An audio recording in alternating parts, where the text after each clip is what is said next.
Hi, I'm Larry Weis, the General Manager of Austin Energy. Austin Energy is the third largest municipally owned electric utility in the country. We continue to be a progressive national leader in consumer programs and environmental stewardship.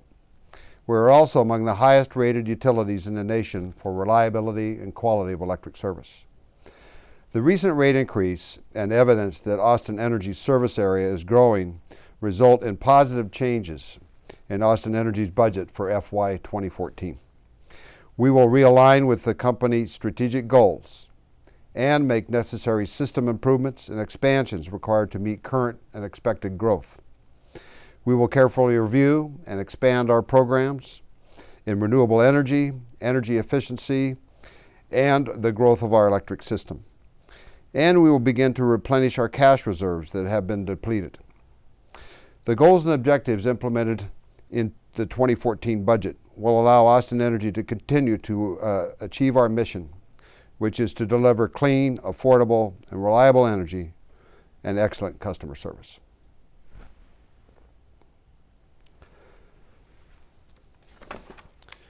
The department overview: Austin Energy serves about 425,000 customers, has over 3,200 megawatts of generation capacity, including approximately 1,000 megawatts of renewable energy.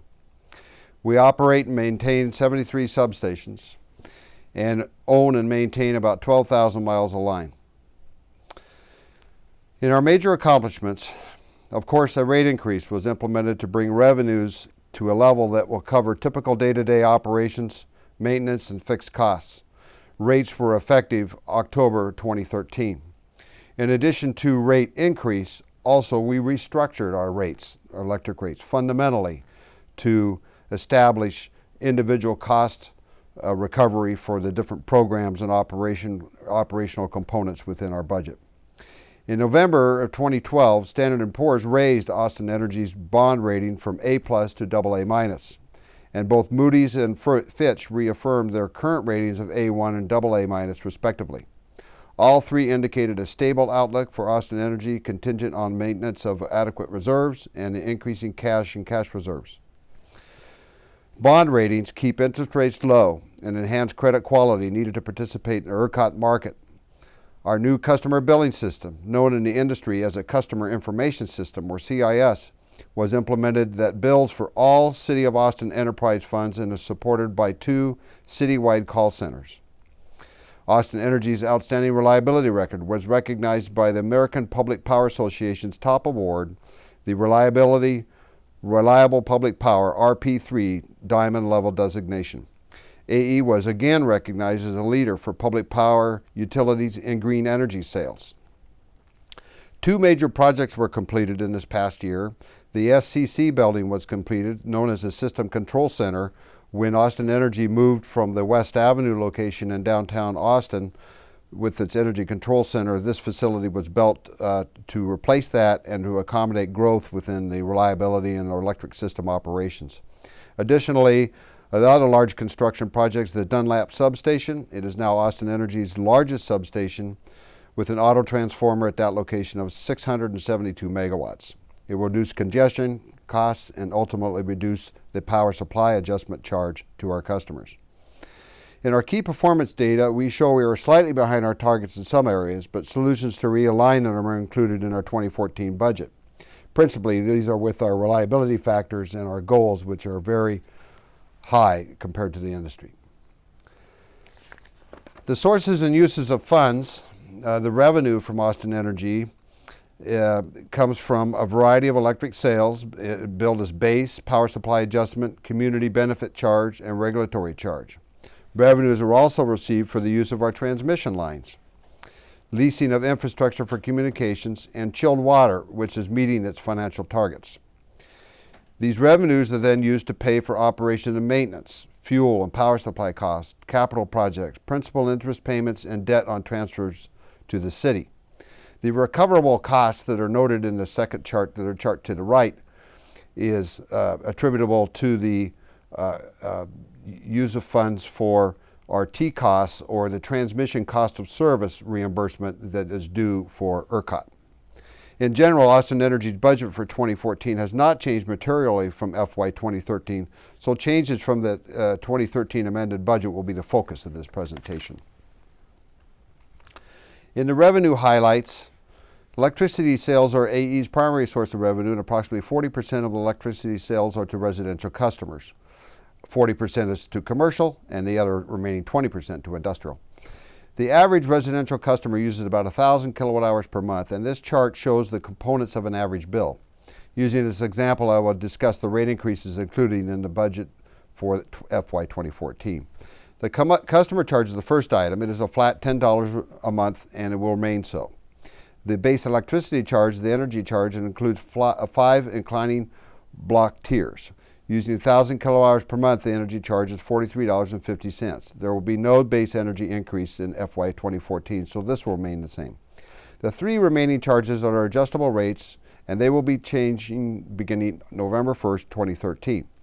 The power supply adjustment recovers for the net cost of purchasing power, formerly known as the fuel charge, and that purchase of power from ERCOT to serve all of our customers. For the average residential customers, the PSA increase is $1.98 per month.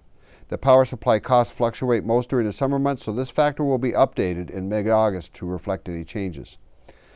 The community benefit charge has 3 components. It has a customer assistance program, the energy efficiency program, and area street and traffic lighting. The only component increase is the energy efficiency programs. Due to cash constraints, we have fallen behind in meeting our goals for energy efficiency and demand-side management. This increase will cover expected costs through FY 2014, and it will help us realign with our strategic goals. The community benefit charge for an average residential customer bill will increase 82 cents per month. The regulatory charge will increase 66 cents per month for the average residential customer due to an increase in transmission expense. This is a mandatory charge paid by all electric customers in Texas. The total increase, including all bill components for the average residential customer, is therefore $3.46 per month. Other notes in the revenue highlights are that you have just seen the customer impact from the increases. Now let's look at the electric utilities impact. The base revenues are forecasted to increase $9.5 million over last year. This has to do with customer growth and also forecasted with normalized weather. Power supply revenues are expected to increase. This is increase in natural gas prices, the change in the mix of Austin Energy's renewable energy portfolio, and multiple forced outages and customer growth. The community benefit revenue will increase approximately $18.1 million from the increase in energy efficiency expense and customer growth. Wholesale transmission shows a $2.8 million increase. Austin Energy collects this revenue from other transmission providers in ERCOT for the use of our transmission lines, not from AE customers. Revenue from the regulatory charge is expected to increase $7.4 million. This is due to transmission expense increases paid to all load-serving entities and passed through to all retail customers in the ERCOT market. You may remember that the power supply adjustment, community benefit charge, and a regulatory charge are all a dollar-for-dollar pass-through with no profit added. The base and wholesale transmission generate a profit for the utility. Other revenue highlights is that Austin Energy has a few changes to the fee schedule for 2014. The first new fee is the Service Planning Application Review Fee. This is a new fee to cover administrative costs for new service and line extensions. It is $100 per application. It will recover the cost for the time and administrative functions of the city staff who review applications for load calculation, sizing the electric service, and ensuring that AE can provide the necessary infrastructure needed to serve the customer. Line clearance requirements for Austin Energy's infrastructure will also be reviewed. The fee will be implemented through the Planning and Development Department and collected at the time all electrical permit is issued by the city. Planning and Development, PDR, will receive $10 in exchange for the scanning of documents into the Amanda system and collecting the fees. The next 4 fees are related to pole damages, typically from car accidents. Sometimes a pole is hit but not replaced, but the impact reduces the life of the pole, requiring replacement sooner than scheduled. A fee of $289 would be charged for damaged streetline poles and $482 for damaged utility poles. If the pole requires replacement, damages will be billed at cost. The last two fees are related to the automated meter opt-out. All Austin Energy customers have automated meters to eliminate the need for manual meter readings. If a customer chooses to opt out, therefore not have that type of meter on their residence, the automated meter readings and switch to manual reads does cost Austin Energy additional resources. A $75 initial fee will be charged, and $10 per month will be added to the bill for the dispatch of a truck and a manual meter read. In the budget expense highlights, we have discussed changes in revenue, and so let's look at some of these expenses. The primary cost drivers of the 2014 budget are power supplies, the largest item in the budget, and as I mentioned earlier, the power supply forecast is still preliminary, but that will be raising that this year. Transmission costs are also a pass-through recovered in the regulatory charge. These costs will continue to increase due to the transmission build-out mandated by ERCOT to relieve congestion primarily by wind farms built and operating in West Texas. A distribution pole inventory has been deferred for a number of years. It is needed to verify the poles and attachments and to update our Geographic Information System, or GIS system. This cost will be recovered over time from infrastructure rental revenue. AE has not added any FTEs since 2009, and the addition of 13.75 FTEs is estimated to cost $1.4 million annually. Employees at Austin Energy are highly valued, and the cost of employee labor and benefits is very small when compared to our total expenditures. Labor costs are about 10% of the total Austin Energy requirements. Several major decreases offset some of the increases in the 2014 budget, however. We have a debt service decrease of $36 million due to debt restructuring and low interest rates on bonds issued in December of 2012. Another decrease is the economic growth and redevelopment expenses due to a new city allocation. The general fund and other city departments will begin to share in these costs, reducing AE's 2014 expense by $400,000. A 4-year transition plan will continue to reduce AE's share in the next few years. Overall, Austin Energy's O&M has been fairly flat since 2009 due to cash constraints. In developing the 2014 budget, AE focused on keeping overall expenses minimal and continuing to contain overall spending while managing significant growth in the system. Next is the fund summary. The budget is summarized in fund summary format, and the 2014 budget is compared to the 2012 actual and 2013 current year estimate, rather than the amended 2013 budget. In general, the beginning balance includes the net of current assets, including cash and accounts receivable and current liabilities. Base and other revenues are expected to increase about 3% in 2014. PSA revenue and PSA costs offset each other, so they have no impact on the bottom line of the budget. The primary cost included in the recoverable expense is transmission expenses, also recovered through the regulatory charge, which is included in the base and other revenue. Non-fuel operating expense includes increases for material and contract costs, which are escalating about 3% annually. This is the only budget category that is discretionary, and Austin Energy continues to contain costs where possible on discretionary items. Debt service decreased with the December 12 bond issue because of the low interest rates and restructuring of the debt. Both the current year estimate and 2014 budget year reflect those savings. The CIP is the cash transferred to Austin Energy's capital improvement program. These costs fluctuate the construction needs, material cost, and utility plant expansion. The general fund transfer, or GFT, and other transfers both reflect the current city policy using 12% of non-fuel revenue in the GFT calculation and the city allocation formulas for shared services in other transfers, which have gone up this year. Revenues exceed expenses shown as an excess, which is needed for unexpected events. The excess should also increase operating cash to a more acceptable level so that the replenishment of reserves can begin in 2015. The last line in the chart shows the full-time equivalents, or FTEs, and the increase in 2014 that is needed to support Austin Energy's growing operations to serve in an increasing amount of new customers. Next are our CIP highlights, or Capital Improvement Plan highlights for Austin Energy. Austin Energy's 5-year capital project forecast is $1.2 billion. The annual average is $240 million, and about 55% is financed with debt. The majority of the CIP plan is in electric service delivery, which includes system improvements, replacements, and upgrades on the poles, wire, transformers, and substations that you see throughout the service area. The largest project in the plan is the expansion of the Sand Hill Energy Center to increase generation capacity to meet increasing demand. Expansion at Sand Hill with an additional combustion turbine is currently our best option, but we are evaluating currently other alternatives. The FY 2014 budget includes $218 million in capital improvements. 62% will be financed with debt and 38% will be paid from operating cash, which is the CIP transfer on the previous slide in the fund summary.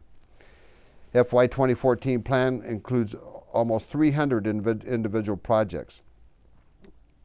Some of the projects included are upgrades to the Hamilton, Northland, Salem Walk, and Trading Post substations for transmission and distribution, streetlight improvements that improve the environment and safe energy like the dark sky streetlight infrastructure upgrades and a remote intelligent streetlight monitoring system.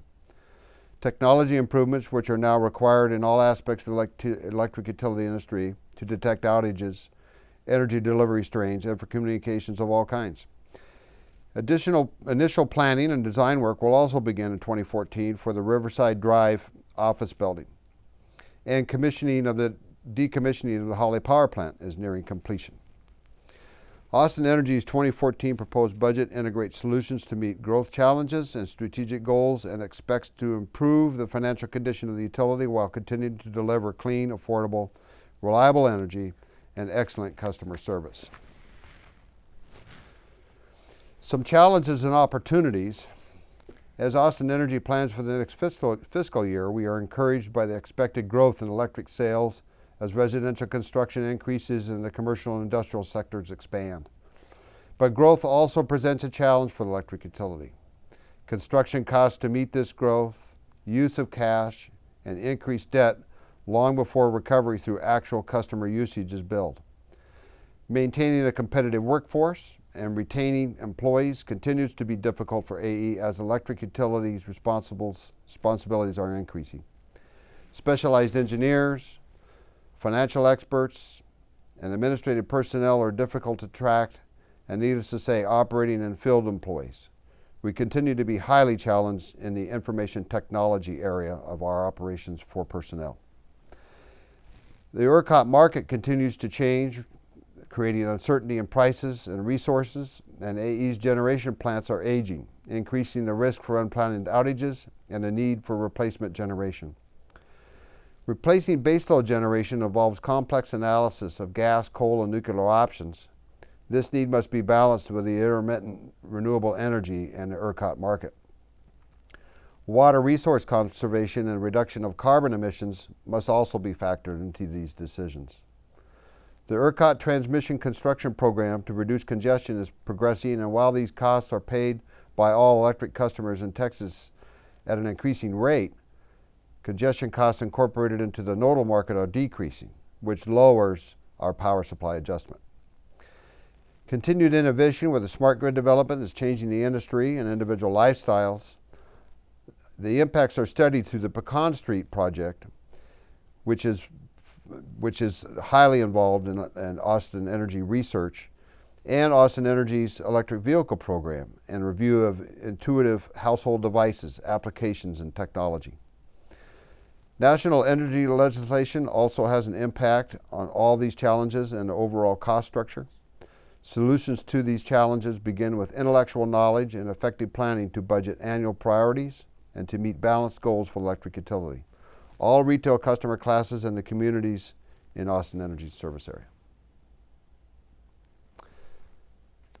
I'd like to thank you, and if there are any questions, these are the numbers with the staff at Austin Energy. We can get the answers.